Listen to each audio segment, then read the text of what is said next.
when a powerful RF signal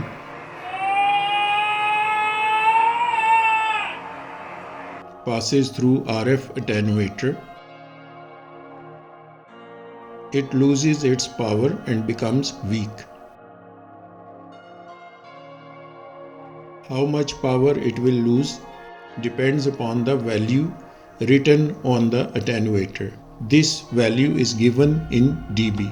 For example, a 30 dB attenuator will reduce the RF signal to 1000 times. RF attenuators are available in different shapes and sizes. Here is my video about RF attenuator specifications. As we know, energy cannot be created or destroyed.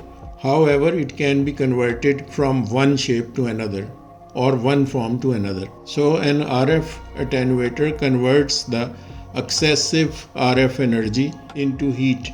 This is the reason the more power you need to dissipate, you need a bigger attenuator. You can see these attenuators with fins and other arrangements to keep them cool and help them dissipate energy into air. This is the reason we need to care about the two most important attributes of an RF attenuator. One is the dB value. It is the reduction of signal in dBs.